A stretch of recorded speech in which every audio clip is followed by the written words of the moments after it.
An entire pirate crew marched to the gallows together, believing they would die as brothers beneath the black flag.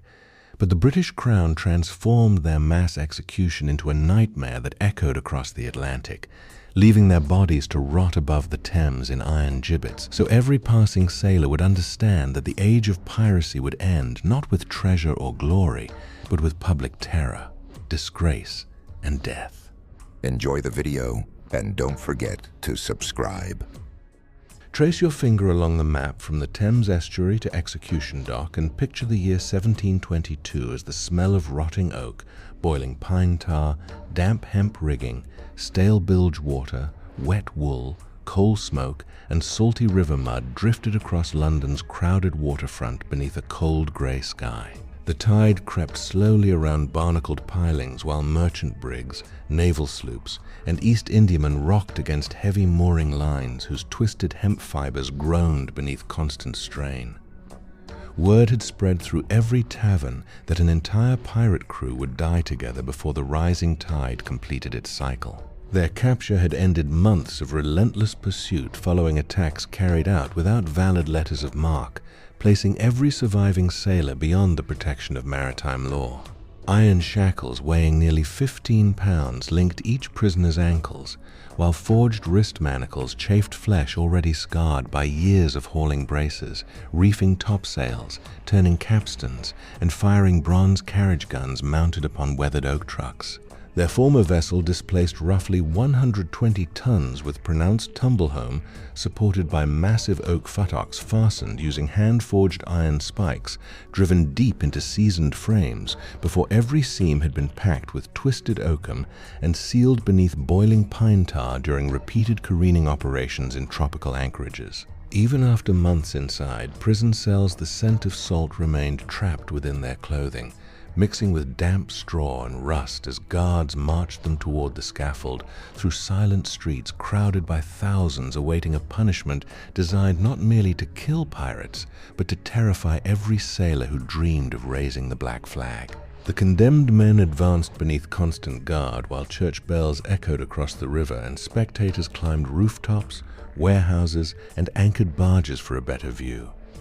Every pirate wore coarse linen stained by weeks inside Newgate prison, yet traces of hardened tar still clung beneath cracked fingernails from countless repairs to standing rigging and weather-beaten hull planking. Months earlier, their articles of agreement had promised equal shares of captured cargo, compensation for lost limbs, and strict discipline during battle. But those handwritten rules carried no authority before the Admiralty Court. Witnesses described merchant ships shattered by repeated broadsides from bronze 6-pounder cannon cast from an alloy containing roughly 88% copper, 10% tin, and small traces of lead to improve fluidity during casting.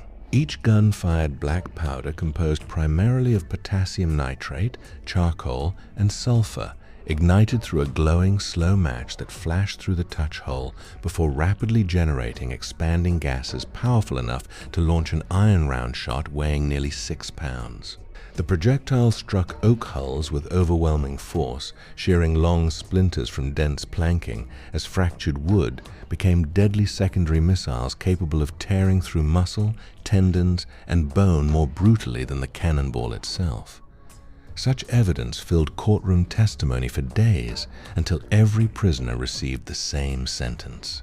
Now, heavy ropes woven from tightly laid hemp strands hung motionless above the scaffold, each carefully inspected by the executioner, because a failed hanging could transform royal justice into public humiliation, something the Crown refused to risk after years of pirate defiance.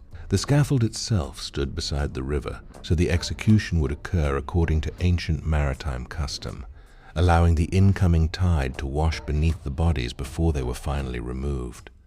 Royal officials believed this ritual emphasized that crimes committed upon the sea would be judged by the sea as well. Naval officers, customs, inspectors, merchants, and foreign diplomats watched together, recognizing that the destruction of one notorious crew carried enormous political significance for Atlantic commerce. The prisoners exchanged few words as the hangman positioned each man beneath an individual noose fashioned from thick hemp rope whose coarse fibers tightened immediately under sudden load. Several pirates stared toward the forest of masts rising beyond the docks, perhaps remembering voyages across the Bahamas, Jamaica, and the Windward Passage, where favorable trade winds once filled square sails stretched across heavy yards suspended by iron-bound mast fittings. Their captured sloop had depended upon disciplined sail handling despite its criminal purpose, requiring coordinated movements along foot ropes high above the deck, where topmen balanced against violent rolling seas while adjusting braces, sheets, clewlines, and buntlines. Even routine maintenance demanded endless labor because salt crystals penetrated every strand of rope, while ultraviolet sunlight weakened exposed hemp, forcing constant replacement to prevent catastrophic failure during storms. None of those hard-earned maritime skills mattered anymore. The final prayers ended. Drums rolled across the crowded waterfront, and every eye fixed upon the executioner as he reached for the lever that would erase an entire pirate crew from the living world in a single, terrifying moment. With a single movement, the supports disappeared beneath their feet, and the full weight of every condemned pirate snapped downward simultaneously, causing the hemp ropes to stretch before violently recoiling under tremendous tension. The crowd fell silent except for the creaking of timber beams, the groan of overloaded iron fittings, and the distant cries of gulls circling above the Thames. Executioners of the period understood that rope length determined the mechanics of death. A drop too short prolonged strangulation as the carotid arteries slowly compressed, while a longer calculated fall could fracture the upper cervical vertebrae through sudden deceleration. Officials therefore measured each prisoner's approximate body mass before selecting an appropriate length intended to produce a swift but unmistakably public execution. Physicians standing nearby observed involuntary muscle contractions, changes in skin color, and the gradual stilling of movement while clerks recorded the time according to Admiralty procedure. The incoming tide continued rising beneath the scaffold, washing against slime-covered pilings darkened by decades of river water and coal residue. Merchants quietly studied the grim spectacle because piracy had driven insurance costs upward across the Atlantic, delaying cargoes of sugar, tobacco, indigo, rum, and manufactured goods worth thousands of pounds sterling. The Crown intended every witness to connect commercial stability with ruthless enforcement, proving that organized piracy would no longer challenge expanding imperial trade routes protected by increasingly aggressive Royal Navy patrols. When the bodies were finally declared lifeless, they did not immediately disappear from public view.